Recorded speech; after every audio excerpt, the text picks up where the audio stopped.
Everyone, welcome to the channel of KV Teachers Guild.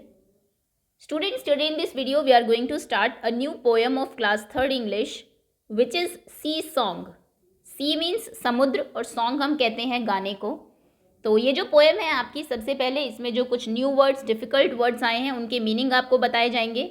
उसके बाद poem को पढ़ेंगे और समझेंगे और फाइनली लास्ट में जो क्वेश्चंस आपको दिए हुए हैं उनके आंसर्स भी डिस्कस करेंगे. मतलब कि ये पोएम एनसीईआरटी से कम्प्लीटली कवर हो जाएगी आपकी इस वीडियो में.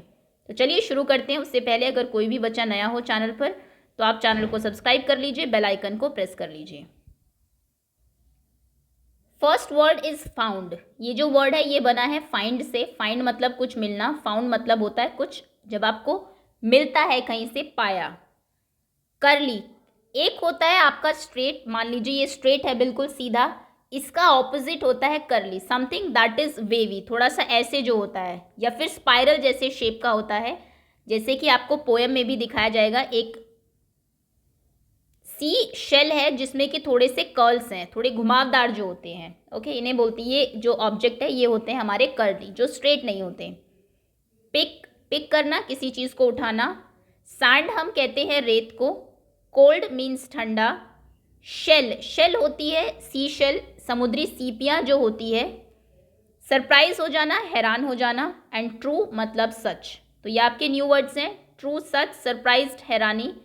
शेल, समुद्री सीपियाँ जो आपको अभी चैप्टर में दिखाई भी जाएंगी. ये देखिए, अगर आपने नहीं देखी है बाय चांस किसी बच्चे ने, ये होती है शेल, सी शेल. और ये देख रहे हैं आप, ये कर्ली होती है, बहुत कर्ल्स ऐसे इनमें होते हैं, बहुत ब्यूटीफुल होते हैं. अगर आप सैंड जो होती है, सी के आसपास जो रेत होती है उसमें आपको ये मिल जाएगी, जो कि एक इंसेक्ट होता है, कीड़ा, वो इसको बनाता है. ये देखिए कितनी ब्यूटीफुल है.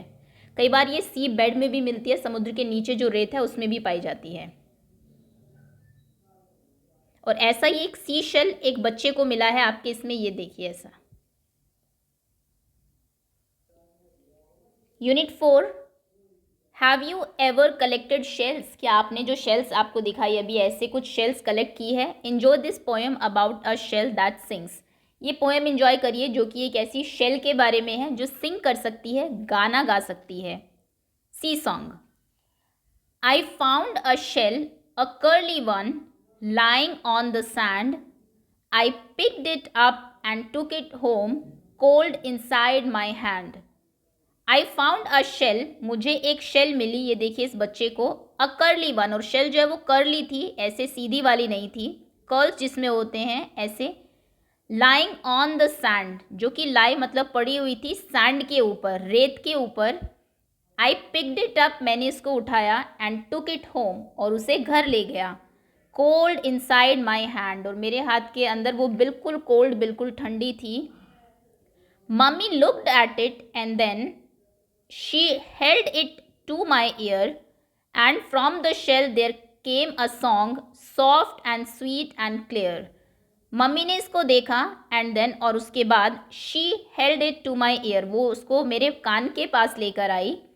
एंड फ्रॉम द शेल, और शेल के अंदर से देयर केम अ सॉन्ग, एक गाना आता है जो बहुत सॉफ्ट और स्वीट, बहुत मीठा और बहुत सॉफ्ट होता है और बिल्कुल क्लियर, बिल्कुल साफ सुनाई दे रहा था.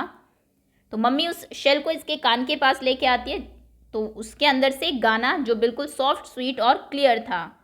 I was surprised, I listen hard, but it was really true. I wish you would find a nice big shell and hear it singing too.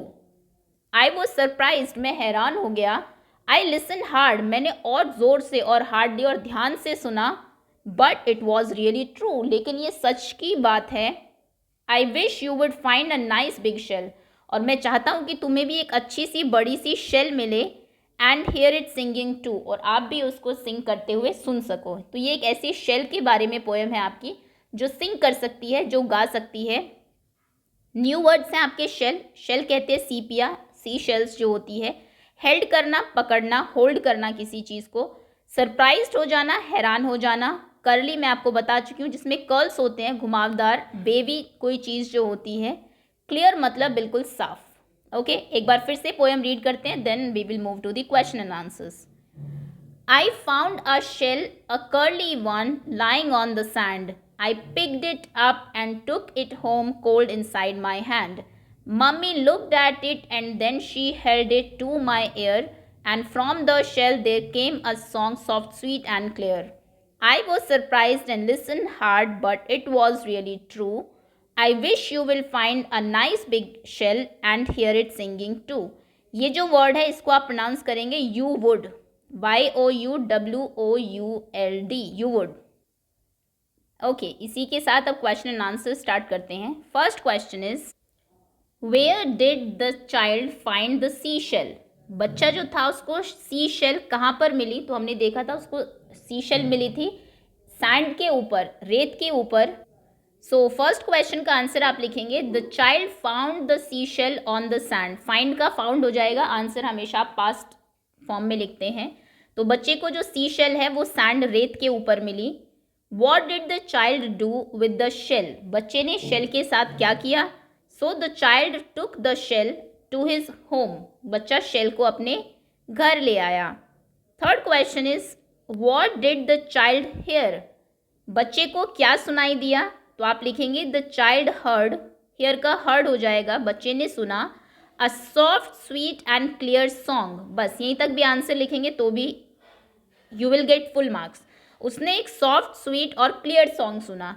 कहाँ से, फ्रॉम द शेल. ये भी आप लिख सकते हैं, ये कंप्लीट आंसर हो जाएगा. ओके, तो ये 3 आपके क्वेश्चन आंसर्स हैं.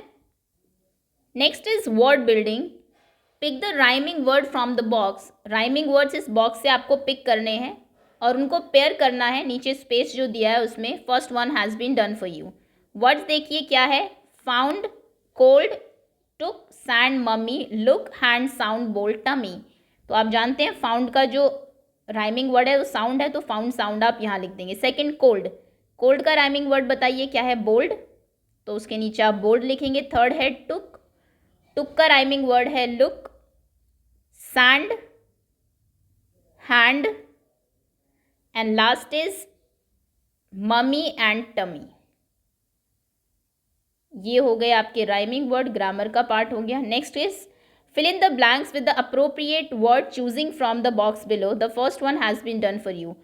appropriate word choose करके आपको यहाँ पर fill करना है. ये आपके opposite words हैं.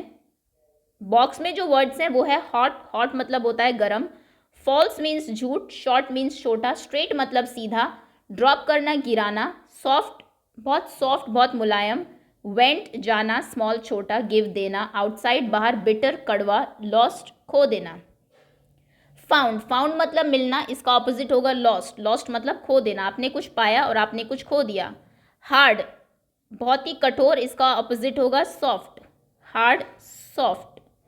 Next is inside. इनसाइड मतलब अंदर, इसका ऑपोजिट होगा आउटसाइड. आउटसाइड मीन्स बाहर. टुक मतलब कुछ चीज़ लेना, तो इसका ऑपोजिट होगा गेव. गेव मतलब कुछ चीज़ देना. बिग मतलब बहुत बड़ा, इसका होगा छोटा, तो यानी कि बिग का हो जाएगा स्मॉल होना चाहिए, नॉट शॉर्ट. बिग का होगा स्मॉल. कम, केम आना, तो इसका हो जाएगा वेंट मीन्स जाना. कम का गो होगा, केम का वेंट होगा, क्योंकि ये पास्ट फॉर्म है तो गो की पास्ट फॉर्म वेंट होती है. नेक्स्ट है आपका पिक.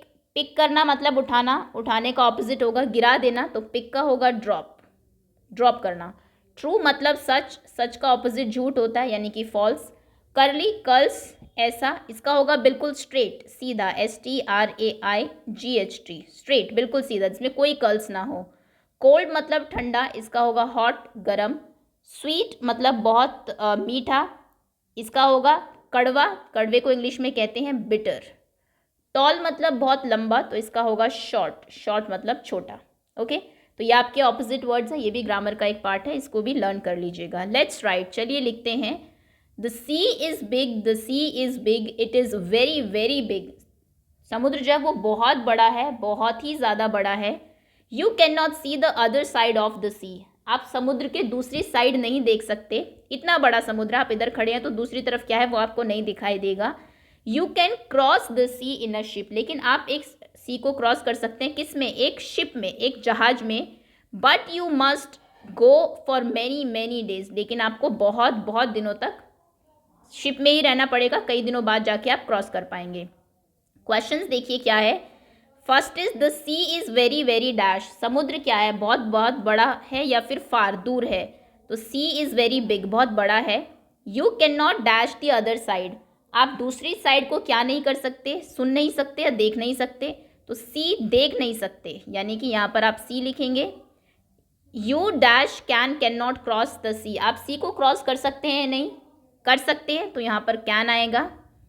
कैन नॉट मतलब जो काम आप नहीं कर सकते हो। You can cross the sea in अ, आप किस में सी को क्रॉस कर सकते हैं, एक बस में या शिप में, तो शिप में ऑब्वियसली शिप, क्योंकि बस पानी पे नहीं चलती, ship. Next question is say aloud, जोर से कहिए। The she sells sea shells, she sells sea shells on the sea shore, ये एक्चुअली एक टंग ट्विस्ट है। She shells, she sell, she sells, she sell on the sea shore, आप कहेंगे तो थोड़ा टंग ट्विस्टर है, यानी कि बीच में भूल जाते हैं, कई बार गलत बोलते हैं आप। रीड द फॉलोइंग साइलेंस, इसको पढ़ना है आपको। बर्ड्स सिंग, बर्ड्स गाती है। Phones ring, people talk, dogs bark, cows move, crock cock crock, cocks जो है वो क्रो करते हैं, बीज बज करती हैं और चिल्ड्रन हश करते हैं। ये अलग अलग साउंड्स आपको दी हुई है। अब बताइए कि यहाँ पर कौन क्या कर रहा है। The birds are singing, bird sing कर रही है, गाना गा रही है, ये रही।